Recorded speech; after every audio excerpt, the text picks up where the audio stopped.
So here we have 2017 paper 1, question 1, and we're going to look at algebra questions. So we're told that a person's body mass index, BMI, is given by the following formula. So the BMI is equal to the weight over the height squared, where W is their weight in kg and H is their height in meters. So Jerry is an athlete. Her weight, so we're told her weight for Jerry, her weight is 77.5 kilograms and her height is 1.63. Calculate her BMI. So if I want to get her BMI, the weight has to be in kilograms, they say, and the height has to be in meters. So it's going to be 77.5 over 1.63 squared. So her BMI is going to be 77.5 over 1.63 squared. So I get her BMI is equal to 29.1693, but they said corrected one decimal place, so 29.2 would be her BMI. And then we're told that Jerry loses some weight during her training. Her height stays the same, so her new BMI is 24. So now her BMI is equal to 24. Her height is still 1.63. So if we want to get her weight now, so we know BMI is equal to the weight over the height squared. So her BMI is 24. We don't know her weight. And we know her height, so that's 1.63 squared. So then if we want to get weight by itself, we can say multiply this side by 1.63 squared. 1.63 squared is equal to weight. So then 24 by 1.63 squared is equal to her weight is now 63.765. So they said correct to one decimal place, so 63.8 kilograms. So that's her weight now. And then Alex and Joe have the same weight. Alex is 10 centimeters. So now we have two different people. So Alex and Joe. So Alex is 10 centimeters taller. So whatever height Joe is, Alex is that height plus, say, 0.1 meter, because that's 10 centimeters is 0.1 of a meter. So they have the same weight. So their weight is the same. So put a tick to show if Alex's BMI is greater or less than Joe's. So I am told BMI is equal to weight over the height squared. So if what's on the bottom, if I divide by a bigger number, the BMI is going to get less. If I divide by a smaller number and the weight stays the same, the BMI is going to get greater. So if the height increases, I'm going to be dividing by a bigger number. So if I'm dividing by a bigger number, my BMI is going to be less. So Alex, so when say it's not, the BMI is inversely proportional, they call it, when it's proportional to that over another number. So we could say Alex's BMI. So because Alex is taller, with increased height, the BMI is less. So Alex's BMI is less than Joe's. Why? Because we're dividing by, we are increasing what we are dividing by, what we are dividing by, which is the height, which is height. So BMI is less. Also, you could say BMI and height are inversely proportional. That means BMI is proportional to 1 over the height, so inversely proportional. So if BMI gets greater, well then the height is going to be less, and if the height is increased, the BMI is going to go down. So they are basically opposites. So the next question I'm going to go on to is question 2. So so it's question 2, 2017. So a shop sells t-shirts for €25, t-shirts for €25, and sells them at €49. Sells them for €49. Find the markup. So they're asking me the markup. So the markup, I'm told, is profit as a percentage of the cost price. Profit as a percentage of the cost price. So what that means is that's going to be the profit as a percentage of the cost. So profit over cost by 100. So this is what my markup is. So markup.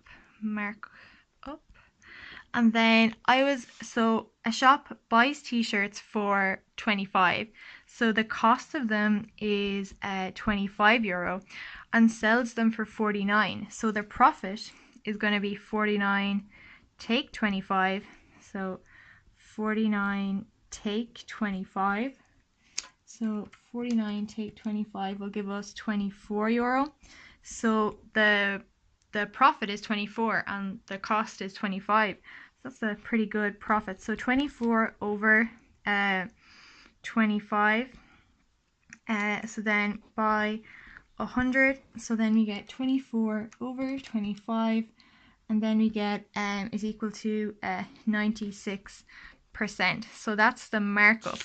And now we're asked in part 2, find the margin, and we're told that the margin is profit as a percentage of selling. Profit as a percentage of selling. So I already got my profit. So the cost price was 25. The profit was 24, and then the selling price was 49. So if I want the margin, so the margin is going to be profit as a percentage of selling. So that means profit over selling by 100. So the profit is 24, the selling is 49, and then by 100. So 24 over 49 by 100, and then I get that it's equal to 48.979. But they said correct to the nearest percent, so that's going to be 49%. So then we're told that the shop also sells runners at a markup of 50%. Well, we know that markup, we were told in the question, is profit. So markup, so the markup, so I'm just going to write out what the markup is actually, is equal to profit as a percentage of the cost. So that means profit over cost by 100. So I'm told that the shop also sells runners at a markup of 50%. So the markup is 50%. So 50% is equal to the profit over the cost by 100. And I'm asked to find the margin.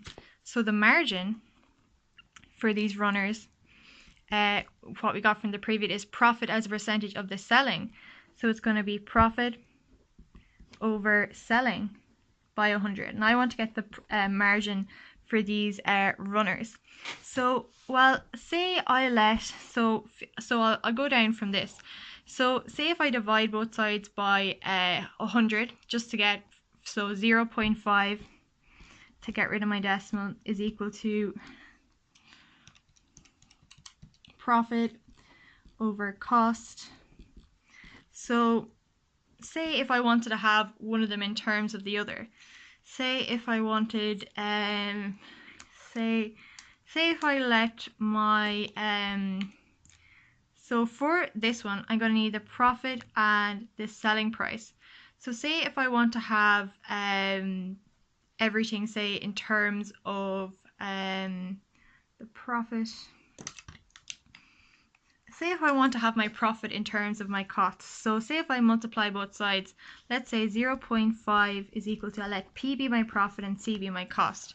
So 0.5C is equal to the profit. So say I let 0.5C be the profit, well then the selling price, because C is the cost, so that's the profit. C is equal to the cost, and then the selling price will be the cost plus the profit. So the cost, which is C, plus the profit, which is 0.5C. So that's going to be 1.5C. So if the margin that they're asking me to get is going to be profit over selling, so the margin is equal to profit over selling. And then I know that the profit, I just need to have them all in the terms of the same variable. So the profit is 0.5C, and then the selling is 1.5C, and I have to multiply that by 100. Well, if I divide 0.5 by 1.5, I'll get a third.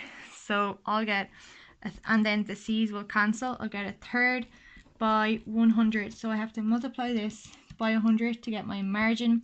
So I get 33.33%. So they ask correct to the nearest percent.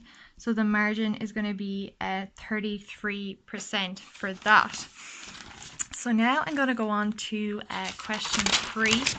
So we're asked to write 868. So we're asked to write 868 million in the form a by 10 to the power of n.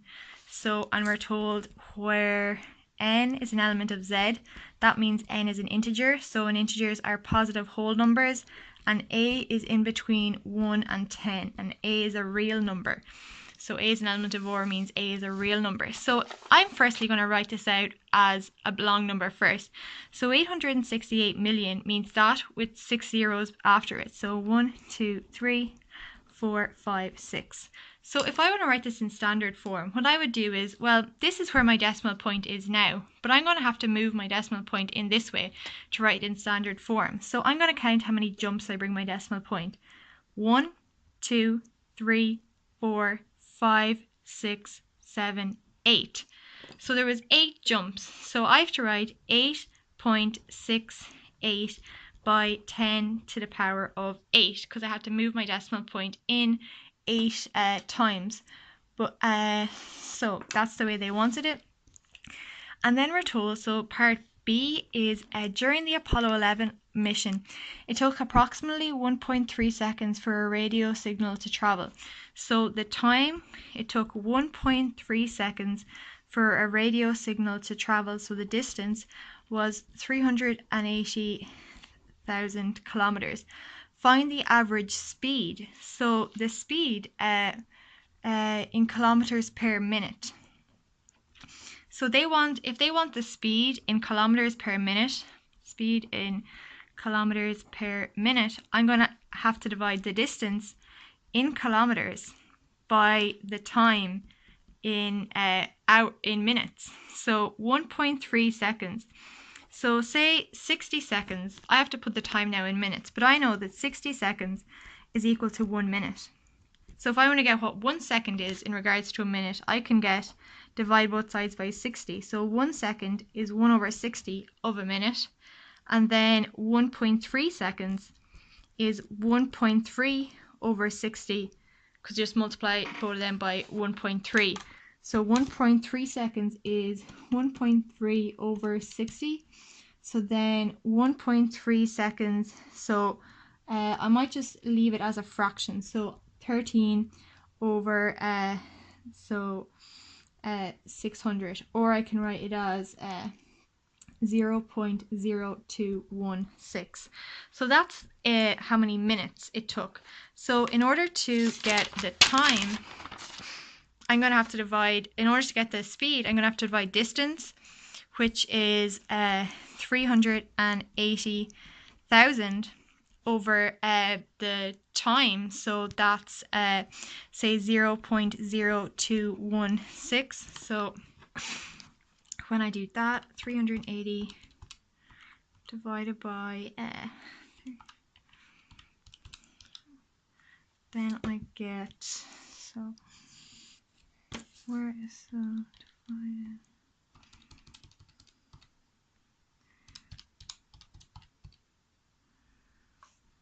So I get, when I divide that, I get 17592.59. So 17592.59. So now they want me to write this in standard form. So I'm going to have to bring in my decimal point. So it's going to be, so now it's here, 1, 2, 3, 4, 5, 6, 7. So it's going to be 1.7592 by, so I moved it in 7 places, 10 to the power of 7. But they want this corrected 2 decimal places. So it's going to be 1.76 by 10 to the power of 7. And that's going to be in kilometers per minute. Kilometers per minute. So that's going to be my speed. And then in my next part C, I was told in 2016 a spacecraft flew around Jupiter. 800, find how many minutes it would travel. In 2016, so Jupiter is 868 million. So we already wrote that in this format. So we already wrote that as 8.68 by 10 to the power of 8. And find how many minutes it would take a radio signal to travel 8 in the radio signal. So we're assuming that the radio signal is traveling at the same speed that it's traveled in the last part. So the distance that it has to travel is this, and the speed, I'll let speed be 1.76 by 10 to the power of 7. So to get the time in, so they want how many minutes? So it's going to be in minutes. So 8.68 by 10 to the power of 8 over the speed, which is in kilometers per minute. So 1.76 by 10 to the power of 7. So I can, to do that out, I can put 8.68 over 1.76 by 10 to the power of 8 over 10 to the power of 7. So 8.68 over 1.76, and then I get 4.9318, and then that's going to be by 10 to the power of 1. So just multiply that by 10, so that's going to be 49.32. So that's going to be how many minutes. Find how many minutes it would take. So 49.32 minutes. So that's going to be how long it's going to take for it to travel to Earth.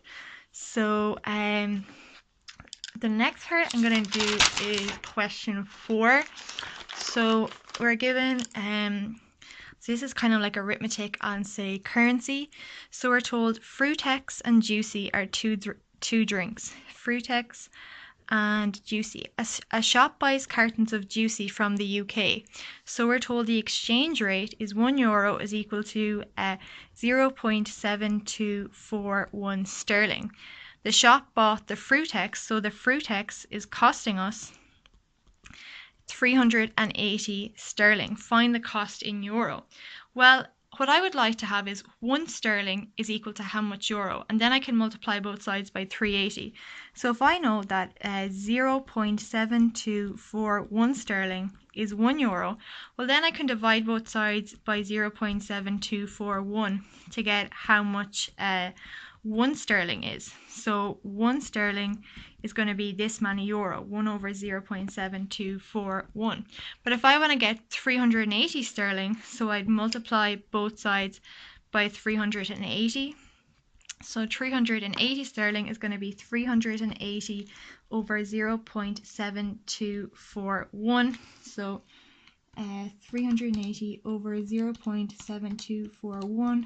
So that gives me 524.79 9, and it says correct to the nearest cent, so 7.9. So that's in euro how much it's going to cost me. And then Fruitex and Juicy are each made from mixing fruit juice and water. So Fruitex, so now we're moving on from the currency, and Juicy are each made by mixing fruit juice.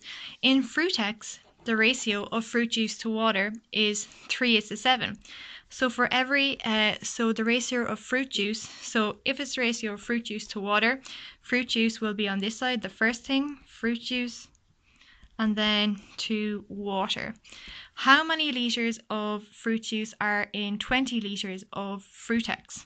So I would say, firstly, get what fraction of every litre of Fruitex is fruit juice, what fraction is water. Well, say if we had 10 litres all together. So say if we add those two together and the total amount of is 10.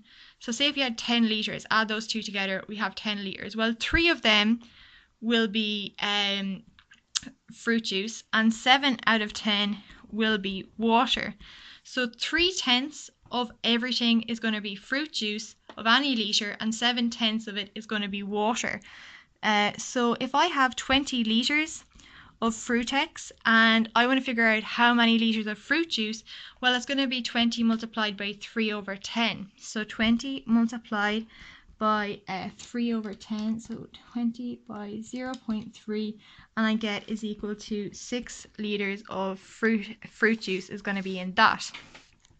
And then my next part, I was told, so 20 litres of Fruitex, so 20 litres of Fruitex, and I know the ratio of Fruitex, it's 3:7, so for every 3/10, so for fruit juice, I'll just F for fruit juice and W for water, so 3/10 to 7/10, and I know in 20 litres of Fruitex, 20 litres, I have 6 litres of fruit juice. So I'm just writing down what I know about Fruitex, and then that was mixed with 40 litres of Juicy, 40 litres of Juicy. And then in this 60 litre mixture, because it's 20 and 40, the ratio of fruit juice to water is 7:8. So in this mixture, it's 7:8. So this is fruit juice, and then fruit juice to water, so the 8 is water. So find the ratio of fruit juice to water in Juicy. Well, I know in this, so say if I was to add those two together, then I get 15. So in any mixture, 7 out of 15 is going to be fruit juice, and 8 out of 15 is going to be water. So in, say, my 20 litres of Fruitex, I figured out that I had 6 litres of fruit juice. So then I'm going to have 14 litres of water, 14 litres of water. So in this mixture, 6 litres of the fruit juice and 14 litres of the water comes from Fruitex. But in this, I have a 60 litre mixture. So 7 out of 15 of that is going to be fruit juice. So multiply 60 by 7 out of 15. So to get how much fruit juice is in it all together, 15. And then I get 28 litres of fruit juice. So that's all together. But if I want to figure out how much fruit juice is in Juicy, well, 6 litres of that fruit juice comes from Fruitex. So I have to have 28 subtract 6, and I get 22. So 28 take 6 is equal to, so 22 litres of fruit juice comes from Juicy. Fruit juice from Juicy, yeah. So if I have, I can multiply 60 by 8/15, or I can say, well, I have 60 litres altogether and 28 of them are fruit juice in order to figure out how much water I have. So 32 is going to be water, and well, 14 litres were taken up by Fruitex. So so it was 14 litres. So then the rest of it, or I could say 22 from 40. So 40, and then I get 18 litres of water from Juicy. So now I figured out that I have 22 litres of fruit. So I want to get the ratio. They want the ratio of fruit juice to water in Juicy. fruit juice to water. So I know I have 22 liters of fruit juice for every and then for every say I'll have 18 liters of water. But if I want to simplify that down a little bit, so the first thing I can do is divide both sides by so I usually divide both sides by say what divides into them evenly. So I'd have 11 is to so if I divide both sides by 2, 11 is to 9, and that would be my ratio for Fruitex to Juicy. So then the next question that we're going to look at, let's just get it up on my screen. So the next one is, so Peter and Maeve are saving to buy an Xbox. Pete has saved, so this is question 5. Pete has saved €20 to begin with. He saves a further €12 each week. Find the amount he will save after 5 weeks. So he saves €20, and after each week he has 12. So after 1 week he'll have 112. So after 1 week, this is what he'll have. Or after 2 weeks he'll have 12 multiplied by 2, or 12 plus 12. After 3 weeks he'll have 12 plus 12 plus 12, which will be the same as 12 multiplied by 3. And then after after 5 weeks he'll have 12 plus 12 plus 12 plus 12 plus 12, so it'll be 20 plus 12 multiplied by 5. So 20 plus 12 multiplied by 5, so he's going to have €80 saved after 12 weeks. Then we want to write an expression for the total amount Pete will have saved for n weeks. So I know it's 20 plus 12 by n, which is the number of weeks. And then Maeve has saved €15 to begin with, and Maeve saves €6 each week. Find the total Maeve will have saved after n weeks. So Maeve starts off with 15, and each week she saves 6. So each week is going to be 6. But then I don't know how many weeks, so they told me to let n be the number of weeks. So 15 plus 6n. So so this is Maeve, so M-A-E-V-E, and then this here is Pete. So Pete will give 1/4, so this is part C. Pete will give 1/4 of his savings to buy the Xbox. Maeve will give 2/3 of her savings to buy the Xbox. The Xbox costs €200. After how many weeks will they have enough money to save to buy the Xbox? So I want to figure out when Maeve's savings, so Pete will give 1/4 of his savings. When a quarter of Pete's savings plus 2/3 of Maeve's savings, 2/3 of Maeve's savings will equal to 200 to buy the Xbox. So well, Pete's savings is going to be a quarter by whatever Pete has, which is 20 plus 12n, and then 2/3 of Maeve's, which is 15 plus 6n, and that's going to be equal to 200. So the first thing I'm going to have to do is multiply this out. So 20 divided by 4 is going to be 5, and then 12 divided by 4 is going to be plus 3n. So plus 3n, and then I'll just multiply, so 2 over 3 multiplied by 15 plus 6n is equal to 200. So what I might do is multiply 15 by, so I'll write out my line again. So 15 by 2 over 3, and I get 10, and then 2 over 3 by 6, and I get 4. So plus 4n is equal to 200. So now I have to get n's on one side, everything else on the other side. So maybe if I just add, so 5 and 10, I can put them together because that's 15. 3 and 4, put them together, I get 7n is equal to 200. So now I'm going to bring my 15 over to this side, so it's going to be a minus. So 7n is equal to 200. Subtract 15, so 200 subtract 15, 7n is going to be equal to 185. So now I have to divide both sides by 7. So then I get so n is equal to 26.428. So in 26.428 weeks, they'll have enough money to buy the Xbox. So after how many weeks? So I think they want it to correct to 1 decimal place. So after 27 weeks, they'll have enough money to buy the Xbox. And that is our answer for that. Thank you.